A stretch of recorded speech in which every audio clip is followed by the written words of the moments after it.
Welcome to Tantrum House Studio D. I'm Kevin Delp. And I'm Melissa Delp. Today we're looking at Gearworks.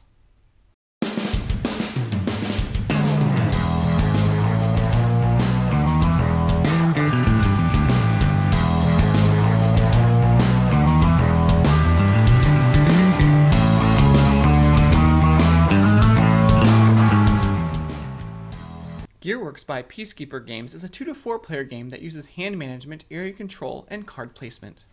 You're playing as tinkerers in a steampunk workshop, and you're trying to fix a machine by laying gear cards into a grid.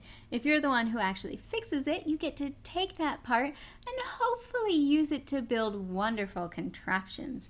Whoever has the most points at the end of 3 rounds is the winner. Let's look at the components. The game comes with gear cards and contraption cards, gear tokens, parts, sparks, player reference cards, tinkerer cards with different player powers, and a few cards used with the solo mode, and an awesome playmat that's available as a separate purchase. We were able to look at a prototype of this game last year, and you're welcome to check out that video. We'll have a link up there in the corner. Now for this video, we will not go into the rules in detail, but we'll just give a brief overview of the game.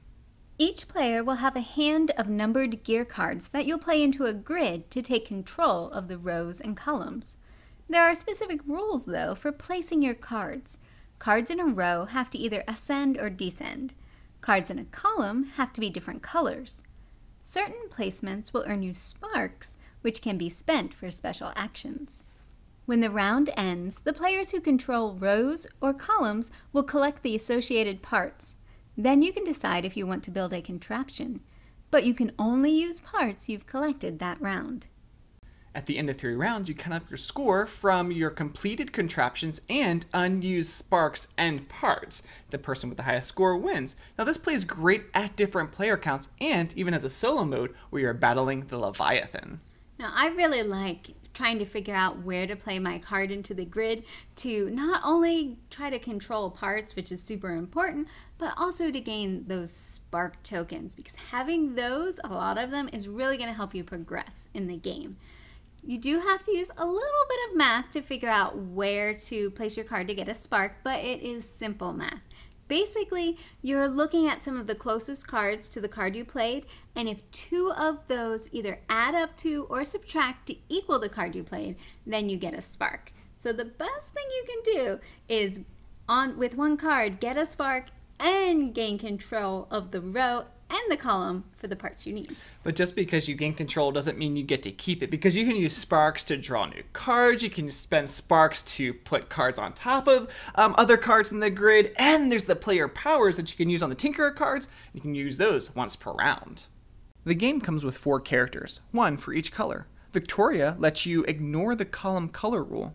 Wyatt lets you slide a gear card in a row, but it still has to meet the rule requirements for wherever you put it. Jade, she lets you increase or decrease the number of your gear card by 1 or 2. And Bartleby lets you draw 3 gear cards and keep 1. My favorite character is myself. Piecekeeper Games created a Melissa promo card that you can use instead of Bartleby. When you spend 2 sparks to replace a card, you can put the replaced card into your hand.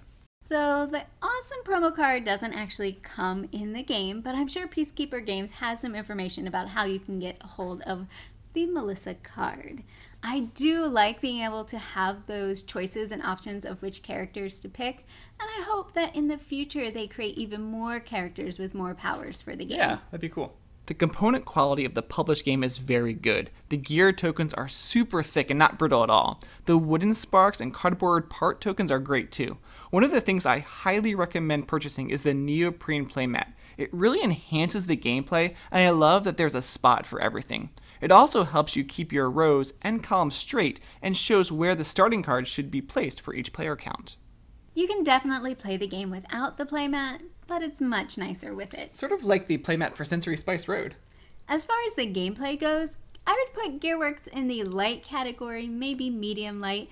You do have to do some math and have some puzzle skills to figure out the best place to put your cards. There's also going to be a battle and a struggle for the area control for those parts. So if you pass too early in the round, you can basically sit there and watch other people take control of all the parts that you want. But there is a catch-up mechanic for getting those sparks depending on how far behind the leader you are. Yeah, Kevin has kind of tried a sandbagging technique a few times to varying degrees of success. So we've enjoyed playing this game, and we think you will too if you like games with numbers, like maybe Sudoku, the steampunk theme, and if you even didn't back this on Kickstarter, you can check out Gearworks by Piecekeeper Games coming out this summer.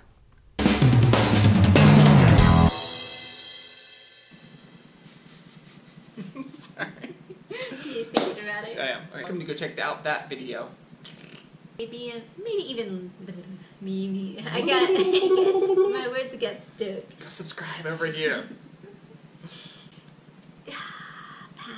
Pass is the word I was looking for. I will pass it to you. Brain freeze.